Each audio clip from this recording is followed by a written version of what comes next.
has said it himself that she, you know, you know, opened up with him. She slept with him. The San Francisco mayor to get to the Attorney General's office. So can you explain to me? Okay, so explain to me this. Okay, I am. How can sleeping with one person make other people vote for you? If you believe in principle, I've always believed you work your way to the top. No. Attorney General is an elected position. Okay. It is. So if she slept with Willie Brown to become the attorney, hang on. If she slept with Willie Brown to become the Attorney General, how did her sleeping with one person convince the populace to vote for her? That part, I can't answer. I don't even know. Yeah, because this shit's made up. Right, because it's made up. So now you're sounding like the last guy. I got some feelings on the matter, and these are my feelings. And when Jolly asked me for facts, my only answer, honestly, is... That's not the main reason.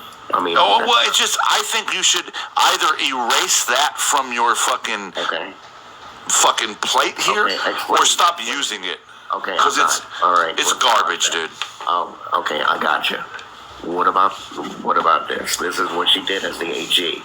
Holding people beyond their sentence. That is in the annals of the state attorney general's office. The marijuana sentences that she kept for people for cheap labor. What about the guy at death row? Okay, well, hang on. Stop. You can't just keep going. Let's go one. Okay. So she held people past their sentence, right? Mm-hmm. Correct. Show me. Okay. Again, I don't have anything in front of me to show you. Is what you're asking. And if I gave you time, you still wouldn't, because I've looked into this. So first of all, what do you mean cheap labor?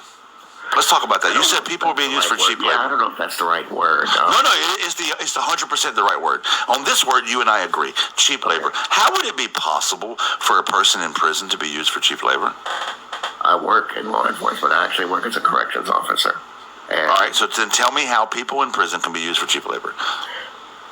That sounds like involuntary servitude, in some cases slavery. On the surface, it doesn't. So how would Kamala Harris or anybody be able to do that? Isn't slavery and involuntary? Isn't slavery and involuntary servitude illegal in America? Slavery in every aspect. I don't agree with that at all. No, is it illegal? Hang on, sir. Is it illegal in America or not? By the definition of law, no. It's not legal. It's not illegal. Ethically, it is completely wrong. No, but what does the law say? What does the law say? Is slavery or? Okay, you cannot hold somebody against their will. Nope. But is I'm not asking that. It's not the question I'm asking. You're telling me that Kamala Harris used people for cheap labor as prisoners, and I'm asking you, how could that be possible by the letter of the law? Doesn't the law say that slavery or involuntary servitude shall be abolished in America? It should be. Okay, but what? And it is. It's not. The 13th Amendment states the following: slavery and involuntary servitude shall be abolished except when found duly convicted of a crime. That little part right there, except when found, hang on, I'm not finished, sir. Except when found duly convicted of a crime.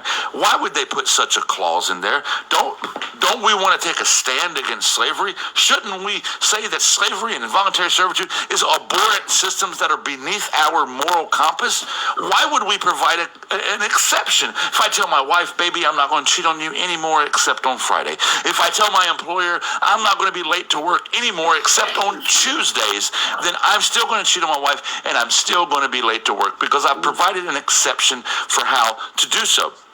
What America did was provided an exception for where slavery and involuntary servitude shall still be allowed. Why would they do that? Because the backbone of this country, the business plan of this country is cheap and free labor. And so when it came time to free those who were victims of chattel slavery, they couldn't just allow that to happen because then all the rich white people would lose their cheap and free labor. So what should we do instead? We should provide a little loophole, except when found duly convicted of a crime. That happened 13th Amendment 1865. The very next year, 1866, a little thing came along called vagrancy laws. Vagrancy laws said that if you were unemployed or didn't have a place to sleep or you were loitering, you guys have heard the loitering. You don't know loitering around here. Loitering bases back to vagrancy laws. It's all rooted in white supremacy. These things now made you a criminal. Well, who would be unemployed, houseless, and loitering except for freed black men and women, right? And so what we did was we made it legal to be slaveries or to be a slave or involuntary servitude as long as you were found duly convicted of a crime, and then we made more laws. How do you make more criminals? You make more laws. So then what we did was we locked up all the freed black men and women that just got freed by the 13th Amendment and made them slaves in involuntary servitude on the fucking plantations they just came from. And then we evolved that into sharecropping. Overseers became officers, you understand? Plantations became federal prison systems.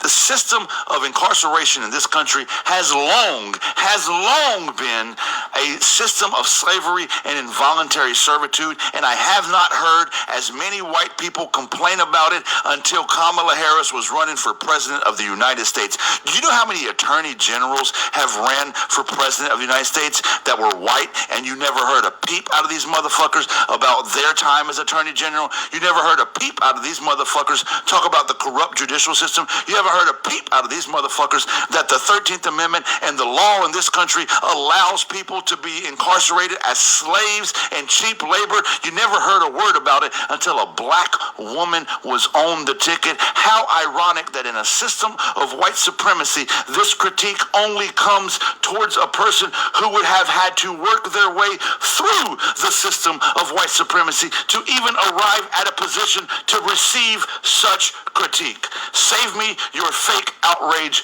Good day, sir.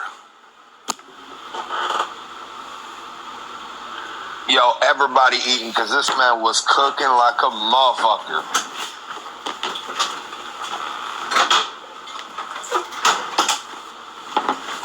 We gotta get you a pulpit, brother.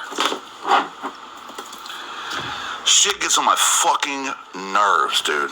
You were fucking quiet your whole fucking life on the system that creates involuntary service and slavery. You were quiet your whole life. But as soon as a fucking black woman is on the ticket, now all of a sudden you're too good for that white supremacy shit.